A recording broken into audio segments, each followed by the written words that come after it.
Everyone, welcome to computer teaching career by Rakhi Choubey. इस वीडियो में हम लोग बात करेंगे बहुत ही एक इम्पोर्टेंट फैक्टर की कि हमारा जो रिज़ल्ट है, जो मेरिट लिस्ट है, वो कैसे बनेगा। और ये सिर्फ ईएमआरएस की मेरिट लिस्ट की नहीं बात हो रही है। एनटीए अगर कोई भी एग्ज़ाम्स लेता है अगर, तो उस एग्ज़ाम की मेरिट लिस्ट जो है वो कैसे बनती है। एनटीए अगर कोई भी एग्ज़ाम लेता है मान लीजिए, तो उस एग्ज़ाम की मेरिट लिस्ट क्यों बनती है? क्योंकि एक वर्ड जो है कट ऑफ, ये जो कट ऑफ वर्ड है वो क्या है, हम लोग जनरली सुनते हैं, बट हम में से बहुत सारे ऐसे हैं जिन्हें ये नहीं पता होता है कि कट ऑफ कैसे प्रिपेयर होता है। और एज ए कैंडिडेट हमें पता होना चाहिए।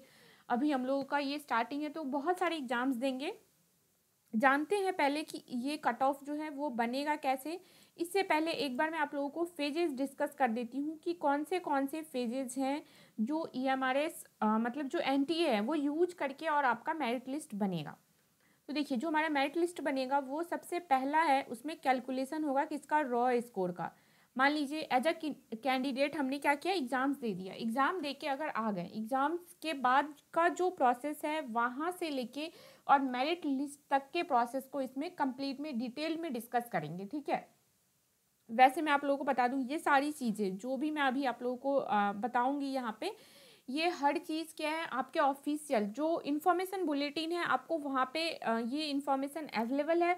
बट कहीं ना कहीं वो थोड़ा लैंग्वेज टेक्निकल होता है और फिर वो अपनी लैंग्वेज में दे रखे हैं, तो आप लोग वहाँ से भी समझ सकते हैं। मैंने अपनी साइड से एक इजी वे में चीज़ों को रिप्रेजेंट करने का कोशिश किया है। थोड़ा सा ये डिटेल्ड वीडियो होगा और ध्यान से समझिएगा, क्योंकि कहीं ना कहीं ये कैलकुलेशन भी समझना ज़रूरी है, तभी हमें पता चल पाएगा कि जो हमारा कट ऑफ है वो बनता कैसे है और क्या हो सकता है, कौन कौन इसको प्रेडिक्ट कर सकते हैं या फिर हम लोग प्रेडिक्ट नहीं कर सकते हैं कि हमारा कट ऑफ कितना जाएगा, ठीक है। तो चलिए स्टार्ट करते हैं। पहले देखिए, जो ईएमआरएस का रिजल्ट है वो हमारा सबसे पहला प्रोसेस यही होगा कि एज ए कैंडिडेट अगर हम पेपर दे के आ गए, पेपर के बाद हमारा रॉ स्कोर होगा। अब पहले बात करते हैं कि ये जो रॉ स्कोर है ये क्या है। रॉ स्कोर वो स्कोर है जो मान लीजिए एग्जाम्स में आपने अचीव किया, पॉजिटिव और नेगेटिव दोनों ही मार्क्स से, मतलब अगर आप गलत अटैम्प्ट करते हो तो आपको नेगेटिव भी मार्क होगा और सही अटैम्प्ट किया तो हमने प्लस भी होगा। इन दोनों को इवेलुएट करके, प्लस और माइनस दोनों को इवेलुएट करने के बाद जो एक्चुअल हमारा मार्क्स होगा, मान लीजिए हमने क्या अचीव किया, अभी 50 मार्क्स अचीव किया, बहुत कुछ 10 क्वेश्चन सही हुए, कुछ एक गलत हो गए, तो इन सबको इवेलुएट करके हमारा कितना मार्क्स बना, अभी 50 मार्क्स बना। तो इस 50 ये जो 50 मार्क्स आपका बन रहा है अभी, ये रॉ स्कोर है, ठीक है। ये जरूरी नहीं, ये स्कोर हमारे जो आपको मिलेगा स्कोर कार्ड या फिर जो मेरिट लिस्ट में आपको मार्क्स दिखेगा, उस मार्क्स पे ये स्कोर नहीं मिलता है, कभी नहीं, ठीक है। तो अब बात करते हैं, रॉ स्कोर समझ में आ गया होगा आई होप आप लोगों को। रॉ स्कोर वो स्कोर है जो एज ए कैंडिडेट हम लोग क्या करते हैं, मतलब कॉपी में मान लीजिए वहाँ पे ऑनलाइन जितने भी क्वेश्चन सही और गलत सॉल्व करके आते हैं, दोनों का ही इवेल्युएशन करके जो गलत क्वेश्चन हमने अटैम्प्ट किए हैं उसके लिए माइनस मार्किंग करने के बाद, जो सही अटैम्प्ट किए उसके लिए प्लस मार्क्स +1 करने के बाद, जो इवेल्युएशन के बाद जो हमारा मार्क्स एग्जैक्ट बचता है वो क्या कहलाएगा, raw score, okay. Raw score के बाद का जो सेकंड प्रोसेस है, देखिए पहला प्रोसेस ये हो गया कि रॉ स्कोर बना, सेकंड प्रोसेस है calculation of NTA score. Raw score के बाद वो बनेगा, कैलकुलेट करेंगे किसको, एनटीए स्कोर को, ठीक है। एनटीए स्कोर को ही, एनटीए स्कोर का बहुत सारा नेम है, मान लीजिए एनटीए स्कोर को ही परसेंटाइल स्कोर भी कहते हैं या फिर आप नॉर्मलाइज्ड स्कोर भी कह सकते हैं। एनटीए स्कोर का ही, ये एनटीए के द्वारा एग्जाम लिया जा रहा है इसलिए यहाँ पे एनटीए स्कोर है। बाकी अगर अदर कोई सेक्टर, मान लीजिए टीसीएस, वेल्ट्रॉन या फिर बहुत सारे एजेंसीज है जो पेपर कंडक्ट करवाते हैं, तो अगर वो लोग कंडक्ट करवाते हैं तो फिर वो अपने अपने लेवल पे नेम देते हैं उसको, या फिर आप एक नॉर्मल वे में कहना चाहें तो उसको कहा जाता है नॉर्मलाइज्ड स्कोर। जो हमारे लैंग्वेज में अगर बोले तो उसको नॉर्मलाइज्ड स्कोर कहेंगे। और बाकी ये जो एजेंसीज होती है वो अपना अपना एजेंसी के अकॉर्डिंग नाम देती है। तो यहाँ पे एनटीए एग्जाम ले रहा है इसलिए एनटीए ने उसको नाम दिया है एनटीए स्कोर, ओके। इसी को परसेंटाइल स्कोर भी कहते हैं और ये हमेशा शिफ्ट वाइज बनेगा। अब शिफ्ट वाइज कहने का मतलब क्या है, ये आगे डिटेल में बताती हूँ, पहले फेजेस डिस्कस कर लेते हैं। सेकंड फेज क्या हो गया, रो स्कोर से बना हमारा एनटीए स्कोर, ठीक है। जो ये एनटीए स्कोर है, थर्ड फेज क्या है, ये देखिए थर्ड फेज है, कंपाइल कर देगा ये सारे एनटीए स्कोर को, मतलब ऑल शिफ्ट में जितने एग्जाम हुए हैं। अब देखिए यहाँ पे शिफ्ट क्या हो गया, मान लीजिए हम लोग एज्यूम करते हैं कि 1 to मतलब 1 जून से 7 जून तक एज्यूम कर रहे हैं, ठीक है, वैसे पेपर नहीं है हमारा 1 जून से 7 जून, एज्यूम कर रहे हैं 1 जून से 7 जून हमारा एग्जाम हुआ है। फर्स्ट को हुआ, सेकंड को हुआ, थर्ड को हुआ एंड सो ऑन। अब 1 जून को जो पेपर हुआ वो 2 शिफ्ट में होगा, जनरली यही होता है कि एक तो मॉर्निंग शिफ्ट में हुआ और दूसरा क्या हो गया, इवनिंग शिफ्ट में हुआ। ओके, मॉर्निंग और इवनिंग 2 शिफ्ट में हुआ फर्स्ट को पेपर, वैसे ही सेम सेकंड को भी आपका 2 शिफ्ट में होगा, थर्ड को भी 2 शिफ्ट में होगा एंड सो ऑन, मतलब अलग अलग शिफ्ट में। तो यहाँ पे जो एनटीए स्कोर बना वो तो अलग अलग शिफ्ट में बना। इसके बाद थर्ड फेज में क्या होता है, कंपाइलेशन होता है उस एनटीए स्कोर का, जितने भी शिफ्ट में, मान लीजिए टोटल 20 शिफ्ट में हमारा एग्जाम खत्म हुआ, तो टोटल 20 शिफ्ट के जो मार्क्स हैं, जो स्कोर है, उन सबको कंपाइल किया जाएगा। कंपाइल इन द सेंस कि मर्ज किया जाएगा। इवेल्युएशन हम लोग कोई एक ही मार्क्स निकालेंगे, कट ऑफ एक ही होगा, ऐसा तो नहीं है कि मॉर्निंग शिफ्ट वालों का कट ऑफ 10 आया और इवनिंग शिफ्ट वालों का कट ऑफ 12 आएगा, फिर अगेन सेकेंड डे मॉर्निंग वालों का कट ऑफ आएगा वो 14 आएगा, ऐसा नहीं होगा, एक ही कट ऑफ आएगा। इसलिए सारे शिफ्ट वाले मार्क्स को क्या किया जाएगा, कंपाइल किया जाएगा, मर्ज किया जाएगा, ठीक है। ये थर्ड प्रोसेस हो गया। अब जो फोर्थ प्रोसेस है ये बहुत ही बड़ा रोल है इसका। देखिए सिंगल कट ऑफ बनेगा यहाँ पे ऑल कैटेगरी वाइज। यही 4 प्रोसेस है जिससे हमारा मेरिट लिस्ट रेडी हो जाएगा। आई होप अच्छे से समझ गए होंगे। एक बार मैं एक्सप्लेन कर देती हूँ ब्रीफली। पहले हमारा रो स्कोर बना, रो स्कोर के बाद एनटीए स्कोर शिफ्ट वाइज हमने बनाया। शिफ्ट वाइज बनने के बाद सारे एनटीए स्कोर को हमने कंपाइल किया जितने भी शिफ्ट में हमारा एग्जाम्स हुआ। उसके बाद सिंगल कट ऑफ बनेगा सारे शिफ्ट वाइज, मतलब यहाँ पे कहने का मतलब है कि कैटेगरी वाइज आपका कट ऑफ डिसाइड हो जाएगा कि जनरल वालों का क्या है, ओबीसी का क्या है, एससी एसटी का क्या है, ईडब्ल्यूएस का क्या है, व्हाटएवर जितने भी कैटेगरी हैं इन सब का क्या होगा। आई होप ये फेजेस क्लियर हो गए होंगे। चलिए अब नेक्स्ट स्टेप की ओर जाते हैं, इसको डिटेल में समझते हैं। पहले कुछ पॉइंट्स हैं, कुछ एक पॉइंट्स है, इतना पढ़ना नहीं है हमें, मैं ब्रीफ कर देती हूँ इन सबको। उसके बाद हम लोग इस एग्जाम्पल्स के थ्रू समझ जाएंगे कि कैसे हमारा कट ऑफ बनेगा। ये बहुत ईजी वे में मैंने एक्सप्लेन कर दूंगी, बहुत ईजी वे में मैं इसको समझी हूँ, तो अच्छे से एक्सप्लेन कर दूंगी। बस थोड़ा सा की पॉइंट्स एक बार देख लेते हैं। एनटीए क्या कह रहा है हम लोग को। देखिए NTA procedure to be adopted for compilation of NTA score multi session paper. NTA क्या करता है, नॉर्मलाइजेशन का जो प्रोसेस है उसको अपनाता है मल्टी सेशन, अलग अलग सेशंस में जो एग्जाम्स होते हैं उसके लिए। Normalization process based on percentile score. देखिए यहाँ पे जो एनटीए स्कोर है उसी को कहते हैं परसेंटाइल स्कोर और उसी को कहते हैं नॉर्मलाइज्ड स्कोर, ठीक है। तो एनटीए अपनाता है नॉर्मलाइज्ड स्कोर के कॉन्सेप्ट को। द प्रोसेस ऑफ नॉर्मलाइजेशन एक इस्टेब्लिश्ड प्रैक्टिस मान लीजिए, जिसमें क्या होता है, मान लीजिए अलग अलग, मैं इसको हिंदी में एक्सप्लेन कर देती हूँ। मान लीजिए क्या है कि अलग अलग शिफ्ट में, अभी बताई थी बहुत सारे शिफ्ट में एग्जाम हुए। अब कई बार क्वेश्चन सेटर क्या होता है कि वो अपनी साइड से पूरा ही कोशिश करते हैं कि हम हर एक शिफ्ट में एक ही लेवल के क्वेश्चन दें, बट ऐसा पॉसिबल तो है नहीं। कई बार मॉर्निंग में क्या होता है, किसी एक सेक्शन में, मान लीजिए रीजनिंग के सेक्शन में इजी लेवल आ गया, तो कहीं ना कहीं उसका स्कोरिंग ज़्यादा हो जाता है। या फिर मान लीजिए इवनिंग शिफ्ट में क्या हुआ, सब्जेक्ट वाइज जो नॉलेज है वहाँ पे पेपर का डिफिकल्टी लेवल थोड़ा इजी हो गया, या फिर नेक्स्ट शिफ्ट में किसी और सेक्शन में इजी हो गया, टफ हो गया। ऐसे करके क्या होता है कि शिफ्ट वाइज कहीं ना कहीं डिससिमिलरिटी आ जाती है। इस चीज़ को सिमिलर करने के लिए, ताकि बच्चे को कोई भी डिसएडवांटेज नहीं हो, इसलिए नॉर्मलाइजेशन का प्रोसेस अपनाया जाता है, ठीक है। आई होप समझ गए होंगे। अब देखिए जो परसेंटाइल स्कोर है वो क्या होता है, और हाँ EMRS ने पहले ही आप देखे होंगे इन्फॉर्मेशन बुलेटिन में एक चीज़ क्लेम किया हुआ है, एनटीए ने जो स्कोर पब्लिश कर दिया उस स्कोर को हम लोग में से कोई भी मतलब RTI फाइल नहीं कर सकते, या फिर वो चेंज नहीं होगा। एनी हाउ जो एनटीए ने स्कोर पब्लिश किया वही हमारा फाइनल रिजल्ट माना जाएगा। हमारे साइड से कोई हम लोग RTI या फिर कोई भी क्लेम नहीं कर सकते हैं, ठीक है। अब देखिए जो परसेंटाइल स्कोर है वो क्या है, percentile score are score based on the relative performance of all those who are appear for the examination basic. और जो परसेंटाइल स्कोर है ना, इसका जो स्केल, मान लीजिए स्केल रेंजिंग होता है इसका, तो यहाँ से ये 100 से स्टार्ट करते हैं और 0 पे खत्म होता है। 100 से स्टार्ट इन द सेंस ये मतलब कि टॉप से लेवल होता है ना, मेरिट लिस्ट तो ऐसे ही बनेगा, टॉप ऊपर ही आते हैं हाई स्कोर के बच्चे, तो जो 100 माना जाता है जिसका कट ऑफ, मान लीजिए 50 का हमारा कट ऑफ ये, और जिसको 50 आया है उस स्केल के बच्चे यहाँ पे होंगे 100 पे, ठीक है। 100 से 0 की और इसका स्केल जो ग्राफ है वो बढ़ता है, मतलब मेरिट लिस्ट ये टॉप का हो गया और ये क्या हो गया, बॉटम का हो गया, ठीक है। तो स्केल रेंजिंग करता है 100 to 0। Percentile score will be normalized score for the examination instead of raw marks of the candidate. देख लीजिए, ये काफी इंपॉर्टेंट फैक्टर है, इसको अच्छे से समझिए। जो परसेंटाइल स्कोर है वही हमारा नॉर्मलाइज्ड स्कोर होगा और एग्जामिनेशन में रॉ मार्क्स का कोई रोल नहीं रह जाएगा। जो हमारा मेरिट लिस्ट बन रहा है उसमें रॉ मार्क्स का कोई रोल नहीं है, सिर्फ एनटीए मार्क का ही रोल है।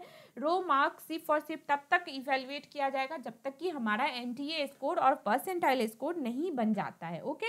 अब देखिए, जो percentile score will be calculated up to 7 decimal places to avoid bunching effect and reduce ties. देख लीजिए, ये एक फैक्टर है जो मुझे नहीं, आई होप कि मतलब आई थिंक कि बहुत सारे लोगों को नहीं पता होगा। कहीं ना कहीं मैं सच बताऊं, रियलिटी बताऊं, तो मैंने भी जब अभी इस चीज़ को आप लोगों को बताने के लिए जब मैं बैठी हूँ, इसको 2 दिन से मैं इस पर काम कर रही थी, तो मैंने ये पॉइंट देखा और मुझे भी ऐसा ही लगा। क्योंकि हम लोग जनरली क्या सोचते हैं कि 3 पॉइंट तक ले लेते हैं, है ना, कि वो पॉइंट के बाद 7 के बाद 5 के बाद अगर वो बढ़ जाता है तो उसको हम लोग नेक्स्ट एक नंबर में चेंज कर लेते हैं, डिजिट उसका चेंज हो जाता है।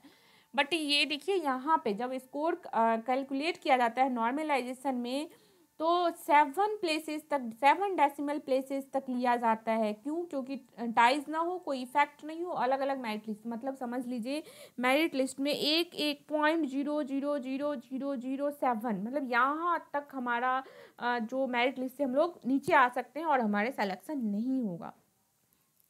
तो चलिए अब नेक्स्ट देखिए। अब ये हमारा क्या कहते हैं उसको, लाइक कि किसी भी लॉग का की मान लीजिए, ये एनटीए स्कोर का जो की है वो यही है, फॉर्मूला। इसी फॉर्मूला से क्या होता है, हमारा जो मार्क्स होता है, कह लीजिए एक किस्मत, वो जो डिसाइड होता है ना, वो इसी फॉर्मूला से होता है। इस फॉर्मूला को पहले मैं बता देती हूँ, फिर मैं एक्सप्लेन कर देती हूँ एग्जाम्पल लेके, क्योंकि ये फॉर्मूला ऐसे नहीं पल्ले पड़ेगा। देखिए क्या है फॉर्मूला, जो होता है वो टोटल परसेंटाइल मान लीजिए, या फिर आप क्या मान लीजिए, एनटीए स्कोर मान लीजिए, ठीक है। एनटीए स्कोर जो कैलकुलेट होता है उसका ये फॉर्मूला है। पहले तो है ये 100, मतलब कि यहाँ पे आप 100 ले रहे हैं, ठीक है। 100 से मल्टीप्लाई करना है अपन को, 100 इंटू, ये इंटू है। अब क्या कह रहा है आगे देखिए, number of candidates appeared from the session with raw score equal to और लेस देन T1 स्कोर। समझ में आया? देखिए मैं इसको एक्सप्लेन करती हूँ। इसके बाद ना यहाँ पे बाई है, देखिए डिवाइड है ना, तो मैं एक बार ऐसे फॉर्मूला को यहाँ पे कैलकुलेट करती हूँ। यहाँ पे देखिए 100 इंटू, नीचे ना अपन को क्या लिखना है, मान लीजिए आपने क्या किया, शिफ्ट 1 में एग्जाम दिया। रुकिए मैं फिर से बना देती हूँ। आपने क्या किया है, शिफ्ट 1, पहले एग्जाम्पल समझा देती हूँ। क्या है, आपने शिफ्ट 1 में एग्जाम दिया, क्योंकि बहुत सारे शिफ्टों में एग्जाम हो गया। अब थोड़े टाइम बाद हम लोग जब इस एग्जाम्पल को समझेंगे ना, तो यहाँ पे शिफ्ट को हम लोग सेशन यूज करेंगे, इसलिए मैं अभी से ही बता देती हूँ, हम लोग सेशन यूज करना स्टार्ट करते हैं। शिफ्ट 1 को हम लोग सेशन 1 कहेंगे, शिफ्ट 2 को सेशन 2, शिफ्ट 3 को सेशन 3, शिफ्ट 4 को सेशन 4 एंड सो ऑन। समझ गए? अब देखिए सेशन 1 में मान लीजिए कि टोटल कितने बच्चे ने एग्जाम दिया, 500 ने, ठीक है। एग्जाम्पल समझिए अच्छे से। सेशन 1 में क्या हुआ, 500 कैंडिडेट है जो अपियर्ड है, मतलब फॉर्म तो पता नहीं कितनों ने अप्लाई किया होगा, कई लोग एब्सेंट भी हो जाते हैं। तो 500 बच्चे हैं जो अपियर्ड है वहाँ पे, ठीक है। तो जो ये फॉर्मूला बन रहा है ना वहाँ हमारा, वो क्या होगा, 100 इंटू, फिर नीचे बाई लिखते हैं क्योंकि यहाँ पे कुछ और होगा, मैं इसको कितनी बार इरेज करना पड़ जाएगा मुझे, साइड में लिखती हूँ। 100 इंटू, यहाँ पे अभी डैश मान लीजिए क्योंकि यहाँ पे अभी फिल करना है, क्या होगा, अपॉन 500। समझ गए? अब ये इस फॉर्मूला को समझिए कि 500 यहाँ पे क्या है, टोटल नंबर ऑफ कैंडिडेट जो क्या है उस क्या कहते हैं उसको, उस सेशन में, उस शिफ्ट में अपियर हुए। ये एक पार्टिकुलर शिफ्ट की बात हो रही है, क्योंकि जो हमारा रॉ स्कोर है, एनटीए स्कोर पहले शिफ्ट वाइज ही बनेगा, पहले शिफ्ट 1 का, शिफ्ट 2 का, शिफ्ट 3 का, सो ऑन, उसके बाद ही इन सबको कंपाइल करेंगे। तो अब हम लोग शिफ्ट 1 के एनटीए स्कोर को कैलकुलेट करने के प्रोसेस की तरफ चल रहे हैं, ठीक है। 100 into total number of candidates जो अपियर हुए हैं उस शिफ्ट में, इसमें एब्सेंट का कोई रोल नहीं होगा, जो अपियर हुए हैं सिर्फ उसका नंबर अपन को काउंट करना है। मान लीजिए 500 बच्चे अपियर्ड हुए हैं, तो यहाँ पे हमने 500 लिख दिया। अब देखिए यहाँ पे क्या आएगा, वो देखिए क्या कह रहा है ये, number of candidate appeared from the session with raw score equal to और लेस देन T1 स्कोर। देखिए यहाँ पे रॉ स्कोर एक फैक्ट है, इसको समझिए। मान लीजिए उस 500 बच्चे में से मैं किसी एक बच्चे का एग्जाम्पल लेती हूँ, ठीक है। बच्चे इन द सेंस कैंडिडेट, मान लीजिए, मैं छोटे बच्चे की नहीं बात कर रही हूँ। 500 कैंडिडेट में से एक कैंडिडेट का बात करते हैं जिसकी जो मार्किंग है, मान लीजिए 160 का एग्जाम है, तो चलिए सपोज कर लेते हैं हमें कि उसको क्या आया, 100 आया। 100 का डेटा लेने से यहाँ पे मिसप्लेस हो जाएगा, 100 नहीं लेते हैं, 90 ले लेते हैं, ठीक है। क्या करते हैं अपन, 90 ले लेते हैं। जो 500 कैंडिडेट है उसमें से अपन ने एक रॉ स्कोर उठाया 90। कितना उठाया, 90 मार्क्स को हम लोग बेस मान रहे हैं, ठीक है। कितना मार्क्स को, 90 मार्क्स को बेस मान रहे हैं। उस शिफ्ट में जरूरी नहीं है एक ही कैंडिडेट होंगे जिसका 90 मार्क्स होगा, 10 12 15 16 17 100 150 200 बहुत सारे हो सकते हैं। हमने रॉ स्कोर को माना है किसको, जो हाईएस्ट रॉ स्कोर होगा, हाईएस्ट वाइज ही नीचे की तरफ बढ़ते हैं। तो मान लीजिए हाईएस्ट रॉ स्कोर क्या है, 90 है, कि 90 से ऊपर किसी का गया ही नहीं। इस 500 कैंडिडेट में से 90 से ऊपर किसी का नहीं गया, तो हाईएस्ट रॉ स्कोर क्या हो गया, यहाँ पे 90 ले लिया हमने। उसके बाद क्या हुआ, 90 वाले कितने बच्चे हैं, सॉरी कितने कैंडिडेट हैं जिनका इस शिफ्ट में, सिर्फ और सिर्फ इस शिफ्ट की बात हो रही है, इस शिफ्ट में कितने कैंडिडेट हैं जिसका 90 मार्क्स आया है और लेस देन 90, मतलब 90 तो आया है और 90 से लेस देन 90, मतलब मान लीजिए 100 ऐसे बच्चे हैं जिनका 90 आया, तो 100 तो हम लोग ले ही लेंगे, 100 तो ले ही लिया, प्लस 90 से एबव नीचे मान लीजिए 89 पॉइंट समथिंग, 89 87 86 50 60 वॉट एवर, 0 तक। इस 90 से लेके नीचे की मार्किंग्स जो लो, सबसे नीचे 0 क्या, इवन नेगेटिव मार्किंग है बहुत सारे लोगों के, तो माइनस में भी आएंगे। तो जो सबसे नीचे तक जितना मार्क्स है वो टोटल नंबर ऑफ कैंडिडेट्स की ये बात कर रहा है, समझ गए। मान लीजिए 10 बच्चे हैं जिनको 90 आया, उसके बाद टोटल मान लेते हैं कि 400 और हैं जो 90 से नीचे वाले हैं, ठीक है। 10 तो 90 है, 400 है जो क्या है, नीचे वाले हैं, क्या कहते हैं उसको, 90 से नीचे वाले हैं।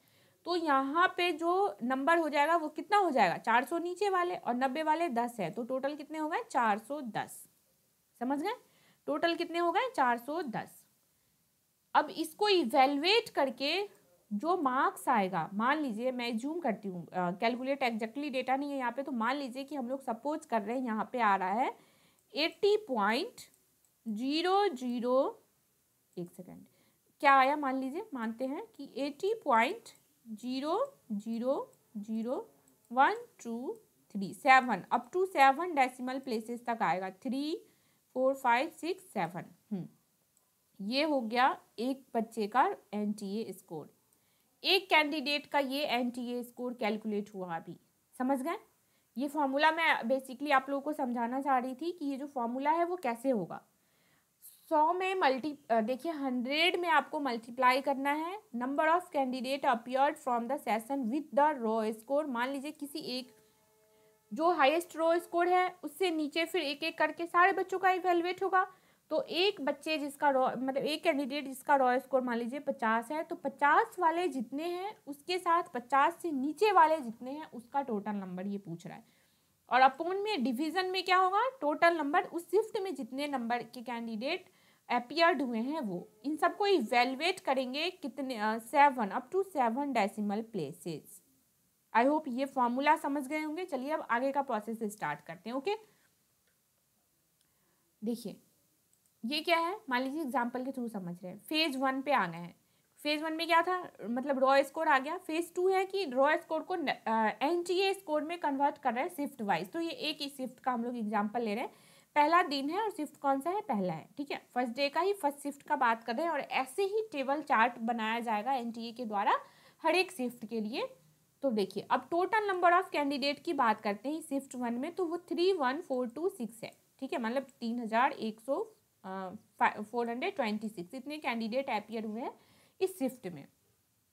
इन सब का रॉ स्कोर निकाल लिया, मतलब जितने भी आपके प्लस माइनस करके जितने भी इवेलुएट करके आए सही क्वेश्चंस और गलत क्वेश्चंस जो आपने अटेम्प्ट किए, उसके बाद जो आपका स्कोर आया है वो ये है 150, 125, 125, 121। ये डेफिनेटली असेंडिंग ऑर्डर में ही रखेंगे, सॉरी डिसेंडिंग ऑर्डर में ही रखेंगे।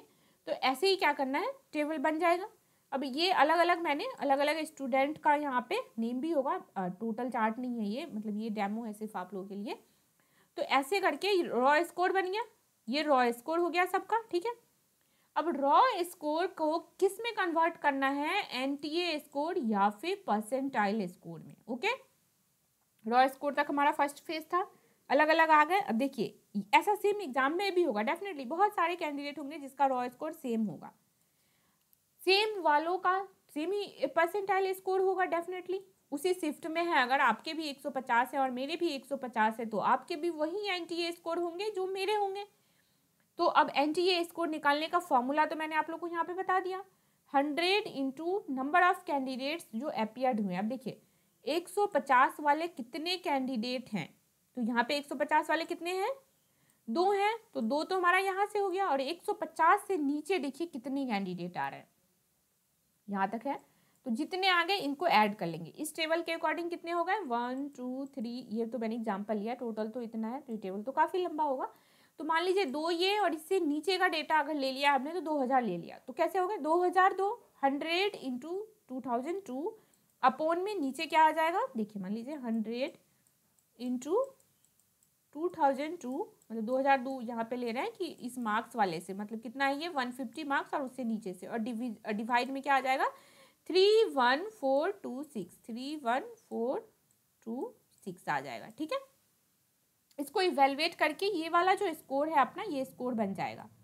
आई होप ये समझ गए होंगे कि ये स्कोर कैसे बनेगा। ऐसे ही सारे ही रॉ मार्क्स के लिए ये एनटीए स्कोर इवेलुएट करना है। कैटेगरी बहुत ही इंपॉर्टेंट है, ये सब अभी आते रहेगा, साथ में आते रहेगा, लास्ट में कैटेगरी अपना रोल दिखाएगा, ठीक है। तो अभी कैटेगरी का कोई यूज़ नहीं है, आगे देखिए कितना बम्फर यूज होगा इसका। ये हो गया एनटीए स्कोर बन गया। आई होप समझ पाए होंगे आप लोग, मैं समझाना पता नहीं मैं किस एक्सटेंट तक आप लोग को एक्सप्लेन कर पा रही हूँ, बट प्लीज़ अगर कहीं भी क्वेरी हो तो एक बार वीडियो को रिमाइंड कीजिए और फिर से देखिए, कहीं ये क्लियर हो जाएगा। जब हमारा रॉ स्कोर बन गया ऐसे ही करके उसने क्या किया, सारे शिफ्ट, क्योंकि ये तो सिर्फ एक शिफ्ट का हुआ, shift 1 shift 2 shift 3 so on, सारे शिफ्ट का बन गया, 50 शिफ्ट है मान लीजिए, 50 शिफ्ट का हमारे पास रॉ स्कोर आ गया। अब देखने वाली बात ही है, मान लीजिए इसको मैं यूज कर देती हूँ। अब देखिए शिफ्ट 1 में मान लीजिए 150 मार्क्स का सब है, इतना आया परसेंटाइल स्कोर। शिफ्ट 2 में जरूरी नहीं है कि जिसके 150 मार्क्स आए उसके भी परसेंटाइल स्कोर यही आएंगे, ये तो डिपेंड करता है कि वहाँ पे कितने बच्चों का 150 आया है, वहाँ पे टोटल नंबर ऑफ कैंडिडेट्स कितने हैं, उससे फॉर्मूला हमारा चेंज हो जाएगा, डेटा चेंज हो जाएगा। फिर ऐसे ही शिफ्ट 3 में भी चेंज हो सकता है, शिफ्ट 4 में भी चेंज हो सकता है। तो इस सिनेरियो को लेके देखते हैं कि कैसे चेंजिंग होगा, ठीक है। देखिए अब फिर कंबाइन करना है किसको, सारे शिफ्ट के रिजल्ट को आपको, ओके। तो अब एग्जांपल लेते हैं, यहाँ पे देखिए शिफ्ट 1 शिफ्ट 2, फिर से इसने मतलब ये फर्स्ट डे का 2 शिफ्ट है और उसके बाद ये क्या है, दूसरे डे का अलग अलग शिफ्ट है, मतलब फर्स्ट डे का ये 2 शिफ्ट है और सेकेंड डे का 2 शिफ्ट है। रॉ स्कोर की बात कर रहे हैं, देखिए फर्स्ट डे में 150 स्कोर का परसेंटाइल स्कोर जो एनटीए स्कोर है वो इतना आया, ओके। उसी दिन के शिफ्ट 2 में मान लीजिए 148 वाले रॉ स्कोर का ही परसेंटाइल स्कोर इतना बन गया। पेपर की डिफिकल्टी लेवल की वजह से हो सकता है पहले शिफ्ट में क्या था, पेपर का लेवल थोड़ा इजी था, इस वजह से 150 नंबर लोग अचीव कर पाए, कहीं ना कहीं थोड़ा लेवल ऊपर नीचे हो जाता है। शिफ्ट 2 में क्या हुआ, थोड़ा सा पेपर का डिफिकल्टी लेवल हार्ड हो गया, तो कैंडिडेट का हाईएस्ट स्कोर मतलब जो है वो 148 ही जा पाया, एनटीए स्कोर इतना जा रहा है, इतना मतलब सेम, ये परसेंटाइल स्कोर को सेम रख के ये एग्जांपल लिया गया है मैंने।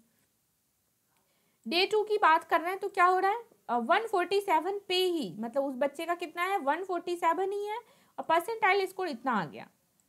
शिफ्ट 2, उस डे 2 के शिफ्ट 2 की बात कर रहे हैं तो 145 नंबर वाले का ही कितना एनटीए स्कोर हो गया, इतना हो गया।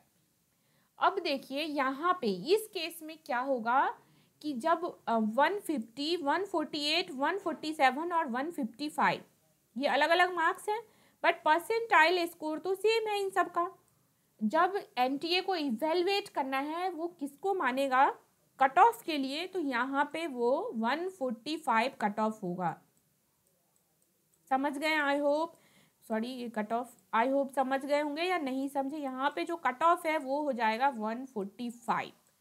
वो इसलिए क्योंकि एनटीए की साइड से क्लियर है ये चीज़। देखिए इन चारों में से जो सबसे कम होगा, सबसे जो लोएस्ट वैल्यू होगा वो कौन हो गया? 145।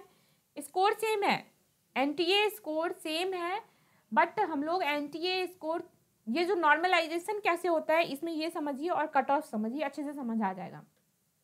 जब लिस्ट बन गया, कंपाइल हो गया, मतलब कंपाइल होने के टाइम ऐसे ही कंपाइल होगा। ये कैसे कंपाइल होगा वो देखिए। मान लीजिए अलग अलग शिफ्ट में ऐसे मार्क्स आए, एक परसेंटाइल स्कोर को मैंने डेमो लिया है, वो अलग अलग एक एक को सॉफ्टवेयर के थ्रू इवेलुएट करेंगे। मैं यहाँ मैनुअली करके दिखा रही हूँ। एक ही रो स्कोर एनटीए स्कोर मैंने यहाँ पे उठाया है 70.7 डेसिमल प्लेसेस तक लेना है ये, ठीक है, यहाँ तक लेना है, 7 डेसिमल प्लेसेस तक लेना है आपको। अब फर्स्ट में तो 150 था, 148, 147 और 145 कट ऑफ हमारा डिसाइड हो जाएगा यहाँ पे एनटीए की साइड से कितना? 145। मतलब 145 वालों का 145 मार्क्स जिसके भी हैं उसका परसेंटाइल इतना हो गया, ठीक है। अब देखिए क्या हो गया, जो 150 है उसका तो 70 ही रहा, उसका भी 70 ही है। इसलिए कहते हैं कि अगर एग्जाम में पेपर का लेवल डिफिकल्टी होता है तो कहते नहीं है कि उस शिफ्ट के बच्चों को फायदा होगा, ज़्यादा नॉर्मलाइजेशन में मार्क्स बढ़ जाएगा। वो यही होता है कि 100 यहाँ इस शिफ्ट के बच्चों को 150 मार्क्स लाने के बाद उसका एनटीए स्कोर 70 बन रहा है। बट इस शिफ्ट में क्या हुआ, पेपर थोड़ा हार्ड आ गया तो बच्चों का स्कोरिंग 145 ही हुआ। लेकिन 145 होने के बावजूद भी उसका जो एनटीए स्कोर है वो कितना हो गया? 70 पॉइंट इतना 4 हो गया।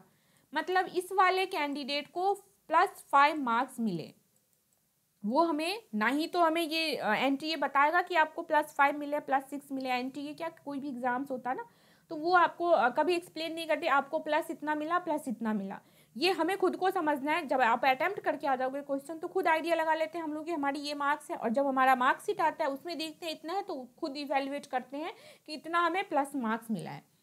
आई होप समझ गए होंगे कि कैसे मार्क्स बढ़ता है। जिसका डिफ़िकल्टी लेवल हाई है वो इस वजह से बढ़ता है क्योंकि जब वो फार्मूला के थ्रू कैलकुलेट करते हैं तो उसका परसेंटाइल स्कोर भी सेम आता है जितना कि हाईएस्ट मार्क्स वालों का आया है। तो इस वजह से कहते हैं कि 145 वालों का +5 मार्क्स का बेनिफिट हुआ, 147 वालों को +3 मार्क्स का बेनिफिट हुआ, 148 वालों को +2 मार्क्स का बेनिफिट हुआ। ये जो था ये आई होप समझ में आ गया कि नॉर्मलाइजेशन कैसे होता है, कैसे मार्क्स का बेनिफिट होता है। जिसके पेपर टफ है उसको कितने का बेनिफिट होता है और जिसका लो है उसको कितने का बेनिफिट होता है। देखिए एक किसी को बेस माना जाता है, वो बेस इसको माना जाता है कि जिसमें नंबर हाई है। मान लीजिए 150 वाले का परसेंटाइल स्कोर इतना है, इसको बेस मान लिया एनटीए ने, तो इस शिफ्ट वाले पेपर, इस शिफ्ट में जितने भी कैंडिडेट होंगे इसको कोई फायदा नहीं होगा क्योंकि वो तो 150 में इतना ला ही रहा है। तो अब इसको एनटीए क्या बढ़ाएगा, 70 को 72 तो वो नहीं करेगा, उसको तो 70 पे ही बनाना है ना ये एनटीए स्कोर। तो इसको कोई फ़ायदा नहीं होगा। लेकिन बाकी के जो नीचे वाले हैं इनको फ़ायदा होता है, इनका स्कोरिंग बढ़ जाता है। स्कोरिंग तो बढ़ गया बट इनका फ़ायदा, जो ऊपर वाले हैं इनका फ़ायदा कहाँ होता है? कट ऑफ बनने में। कट ऑफ बनेगा कैसे यहाँ पे? तो कैटेगरी वाइज एक कट ऑफ तो मैंने यहाँ पे बता दिया कि 145 हो गया, ठीक है, एक कट ऑफ ये हो गया 145। बट कट ऑफ क्या होता है? हमेशा कैटेगरी वाइज डिसाइड होता है। कोई भी एग्जाम हो, हमारे यहाँ रिजर्वेशन का सिस्टम चलता आ रहा है तो कैटेगरी वाइज ही कट ऑफ डिसाइड होगा। तो यहाँ पे जो कट ऑफ का कैटेगरी वाइज कैसे प्रोसेस है उसके लिए मुझे एक्सेल में समझाना होगा फिल्टर वगैरह लगा के। तो फिलहाल इसमें नहीं है, उसको मैं नेक्स्ट वीडियो डिटेल्ड में अच्छे से एक्सप्लेन करके समझा दूंगी। आई होप इसमें जो मैं आप लोगों को समझाना चाह रही थी ये प्रोसेस, ये फॉर्मूला बहुत ही इंपॉर्टेंट है, इस फॉर्मूला को अच्छे से समझ लीजिए। फिर भी अगर कोई क्वेरी है कमेंट कीजिए, कहीं कुछ नहीं समझ में आया इस चीज़ के इवैल्यूएशन में तो आप कमेंट कीजिए, मैं फिर से एक डिटेल्ड एक्सप्लेन वे में बना दूंगी। और फिर cut off category wise cut off कैसे बनेगा इसमें सिर्फ नॉर्मलाइजेशन तक का मैं बता पाई हूँ। और जो कट ऑफ कैसे बनेगा कैटेगरी वाइज, ये तो हमारा नॉर्मलाइज्ड वे में मार्क्स आ गया, नॉर्मलाइजेशन हो गया। इसके बाद अब कट ऑफ बनेगा कैटेगरी वाइज। ये कट ऑफ तो था मैंने जनरल का बताया कि 145 मान लेंगे, ये इसको एज ए जनरल लेंगे, बट ये कैटेगरी वाइज कैसे बनता है उस पर मैं एक डिटेल वीडियो आप लोग को प्रोवाइड कर दूंगी, उसमें देख लीजिएगा, ठीक है। तो आई होप बहुत सारे लोग कैंडिडेट ये पूछते थे कि कट ऑफ स्कोर क्या हो सकता है, मतलब कट ऑफ कितना जाएगा इस पेपर का, इस सब्जेक्ट का, इस सब्जेक्ट का। तो देख लीजिए ये शिफ्ट वाइज था, ऐसे ही सेम सब्जेक्ट वाइज होता है, अलग अलग सब्जेक्ट का जिस जिस शिफ्ट में होगा उस शिफ्ट में कैलकुलेट होगा। अब आप क्या आपको लगता है कि कोई प्रेडिक्ट कर सकते हैं हम लोग अभी कि कट ऑफ कितना जाएगा? मुझे नहीं लगता। और यहाँ पे इस सिनेरियो में जब ये स्टेट वाइज है, एग्जाम से ले रहे हैं सेंट्रल लेवल पे, और जो रिजल्ट है वो स्टेट वाइज है, तो नहीं अभी प्रेडिक्ट कर सकते हैं कि क्या कट ऑफ कितना जाएगा। ये हमें एट द एंड जब भी हमारा, जैसे मान लीजिए पेपर एटलीस्ट आपके हाथ में आता है, पेपर दे के बाहर आते हो, तब आप आइडिया लगा सकते हो कि स्टेट वाइज सर्वे कर लो आप लोग, और उस स्टेट वाइज सर्वे से जैसे आप लोग मान लीजिए कोई कहता है कि हमारे इतने मार्क्स आ रहे हैं, हमारे इतने मार्क्स आ रहे हैं, हमने इतने सही अटेम्प्ट किए, एनटी की वेबसाइट पे भी आपको आंसर शीट मिल जाएगा। तो वहाँ से जब हमें आइडिया लग जाता है कि हमने इतने सही अटेम्प्ट किए, तो फिर हम कट ऑफ को सही प्रेडिक्ट कर सकते हैं। अभी कोई भी प्रेडिक्ट नहीं कर सकते हैं, और कोई फ़ायदा भी नहीं। एक बात बताइए, कोई फ़ायदा है इसका करने का? कोई फ़ायदा नहीं है। पढ़ाई कीजिए, फोकस कीजिए। हाँ, मैं सर्वे का रिपोर्ट बता देती हूँ, आप लोगों को कंपटीशन का पता चल जाएगा कि किस स्टेट में कितना ज़्यादा कंपटीशन है, और मेहनत तो करना ही है इस एग्ज़ाम के लिए, नहीं तो किसी और एग्ज़ाम के लिए। तो आई होप इस वीडियो में इतना ही, ये आप लोग के लिए हेल्पफुल हो। कोई भी क्वेरी है तो कमेंट कीजिए। ओके, मिलते हैं फिर किसी नेक्स्ट वीडियो में ऐसे ही किसी यूज़फुल इंफॉर्मेशन के साथ। Thank you.